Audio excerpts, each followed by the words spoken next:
Assalamualaikum warahmatullahi wabarakatuh. Halo teman-teman, kembali lagi bersama saya Dr. Gigi Sari Melani Sasmi, peserta latihan dasar CPNS Kabupaten 50 Kota golongan 3 angkatan 7 dari kelompok 1. Pada kesempatan kali ini kita akan membahas resume agenda pembelajaran yang ketiga. Pada agenda ketiga ini ada dua topik pembelajaran yang kita pelajari. Yang pertama mengenai manajemen ASN dan yang kedua mengenai Smart ASN. Yang pertama akan kita bahas adalah mengenai manajemen ASN. Manajemen ASN adalah pengelolaan ASN untuk menghasilkan pegawai ASN yang profesional, memiliki nilai dasar, memiliki etika profesi, bebas dari intervensi politik dan bersih dari praktik korupsi, kolusi, dan nepotisme. ASN terbagi dua, yaitu PNS dan P3K. Apa itu PNS? PNS adalah warga negara Indonesia yang memenuhi syarat tertentu diangkat sebagai pegawai ASN secara tetap oleh penjabat pembina kepegawaian untuk menduduki jabatan pemerintahan dan memiliki nomor induk pegawai secara nasional. Selanjutnya, P3K ialah warga negara Indonesia yang memenuhi syarat tertentu yang diangkat berdasarkan perjanjian kerja untuk jangka waktu tertentu dalam rangka melaksanakan tugas pemerintahan sesuai dengan kebutuhan instansi pemerintah dan ketentuan perundang-undangan. Lalu apa saja hak yang dimiliki oleh seorang ASN? Yang pertama, untuk seorang PNS dia memiliki gaji, lalu tunjangan, cuti, pengembangan kompetensi, perlindungan, dan jaminan pensiun serta hari tua. Sedangkan untuk hak P3K yaitu gaji, tunjangan, cuti, pengembangan kompetensi, dan perlindungan. Yang membedakan antara PNS dan P3K terletak pada jaminan pensiun dan hari tua yang tidak dimiliki oleh P3K. Selanjutnya, kita akan membahas kewajiban dari ASN. Untuk PNS dan P3K memiliki kewajiban yang sama, yaitu yang pertama setia dan taat pada Pancasila, Negara Kesatuan Republik Indonesia, Undang-Undang Dasar 1945. Yang kedua, menjaga persatuan dan kesatuan bangsa. Ketiga, melaksanakan kebijakan yang dirumuskan oleh pemerintah yang berwenang. Yang keempat, menaati ketentuan peraturan perundang-undangan.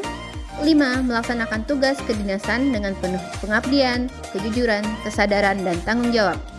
Keenam, menyimpan rahasia jabatan dan hanya dapat mengungkapkan rahasia jabatan sesuai dengan ketentuan peraturan perundang-undangan. Ketujuh, menunjukkan integritas dan keteladanan dalam sikap, perilaku, ucapan, dan tindakan. Yang kedelapan, bersedia ditempatkan di seluruh wilayah Negara Kesatuan Republik Indonesia. Selanjutnya, kita akan membahas tentang Smart ASN. Apa saja nilai-nilai yang perlu dimiliki oleh seorang ASN untuk dapat dikatakan sebagai seorang Smart ASN? Yang pertama adalah integritas, kedua nasionalisme, yang ketiga profesionalisme, yang keempat wawasan global, yang kelima memiliki kemampuan IT dan kemampuan bahasa asing, yang keenam hospitality, yang ketujuh networking, dan yang kedelapan ada entrepreneurship. Sebagai seorang ASN, kita harus memiliki kemampuan literasi digital. Apa itu literasi digital? Literasi digital adalah kemampuan untuk mengakses, mengelola, memahami, mengintegrasikan, mengkomunikasikan, mengevaluasi, dan menciptakan informasi secara aman dan tepat melalui teknologi digital untuk pekerjaan yang layak dan kewirausahaan.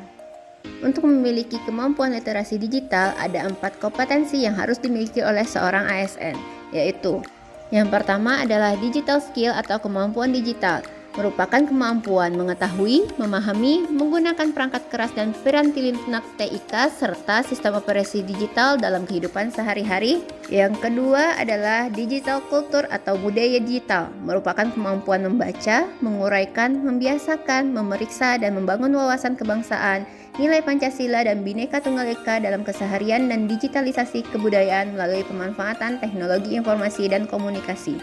Kompetensi yang ketiga adalah digital etik atau etika digital, merupakan kemampuan menyadari, mencontohkan, menyesuaikan diri, merasionalkan, mempertimbangkan, dan mengembangkan tata kelola etika digital atau netiquette dalam kehidupan sehari-hari.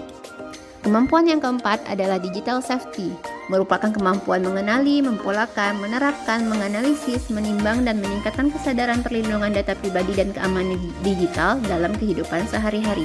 Selanjutnya kita akan membahas peta jalan literasi digital.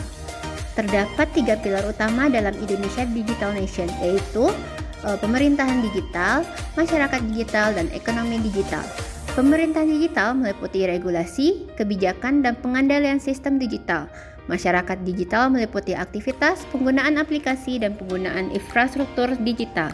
Sementara itu untuk ekonomi digital meliputi aspek SDM digital, teknologi penunjang, dan riset inovasi digital. Selanjutnya, saya akan membagikan tips-tips agar kita aman dalam menggunakan media digital.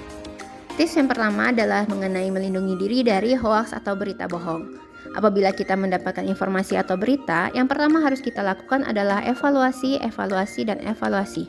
Evaluasi ini dapat kita lakukan menggunakan kriteria-kriteria berikut.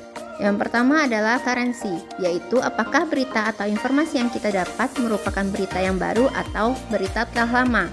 Lalu relevansi, apakah berita yang kita terima relevan dengan kondisi saat ini.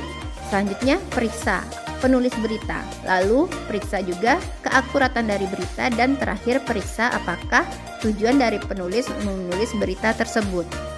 Selanjutnya adalah Google It. Di sini kita harus memeriksa apakah berita atau informasi yang kita dapatkan hanya berasal dari satu sumber atau media, atau ada media lain yang memberitakan hal yang sama. Selanjutnya, tips yang ketiga adalah kita harus mendapatkan berita dari sumber berita yang terpercaya. Dan yang keempat, kita harus membedakan antara mana yang opini dan mana yang merupakan fakta yang dapat kita percaya. Selanjutnya, tips perlindungan data pribadi. Yang pertama, gunakan password atau sandi yang kuat. Gunakan secara berbeda di setiap akun platform digital yang dimiliki dan perbarui secara berkala. Yang kedua, pahami dan pastikan pengaturan privasi di setiap akun platform digital yang dimiliki sesuai dengan tingkat keamanan yang dibutuhkan. Yang ketiga, hati-hati menggugah data pribadi di platform digital karena keamanan data pribadi kita tidak selalu terjamin. Yang keempat, hindari memasukkan data pribadi yang penting saat berinteraksi dalam platform digital dengan menggunakan WiFi gratis di tempat publik. Yang kelima, hindari berbagi data pribadi orang lain baik keluarga, teman, maupun kenalan di dunia maya sebab data mereka adalah privasi mereka. Selanjutnya yang keenam adalah hindari untuk membagikan data pribadi kita seperti tempat tanggal lahir, nama ibu kandung, password berbagai akun platform digital. Selanjutnya, pahami dan pilih aplikasi yang dipasang di gawai hanya mengakses data yang dibutuhkan dan bukan data pribadi kita lainnya. Lalu, selalu lakukan pembaharuan perangkat lunak yang digunakan dalam gawai untuk meminimalisir risiko adanya celah kebocoran. Yang terakhir, waspada jika ada komunikasi atau aktivitas mencurigakan baik dari akun dengan identitas digital yang kita kenal maupun bukan. Tips yang terakhir adalah tips tentang melindungi diri kita dari penipuan. Yang pertama, jangan pernah membagikan ataupun mengunggah alamat email ke publik. Yang kedua, berpikir sebelum mengklik tautan link maupun mengunduh dokumen dari sumber yang tidak jelas. Yang ketiga, jangan membalas pesan spam karena pengirim pesan dapat mengetahui bahwa alamat surel tersebut aktif dan meningkatkan resiko surel tersebut menjadi target penipuan lainnya. Yang keempat, gunakan aplikasi penyaring spam dan antivirus untuk menurunkan risiko. Dan yang terakhir adalah hindari penggunaan email pribadi maupun perusahaan untuk mendaftar aplikasi yang tidak terlalu penting. Demikian resume agenda 3 yang telah saya pelajari. Semoga video ini bermanfaat. Mohon maaf apabila ada kesalahan. Terima kasih telah menonton. Assalamualaikum warahmatullahi wabarakatuh.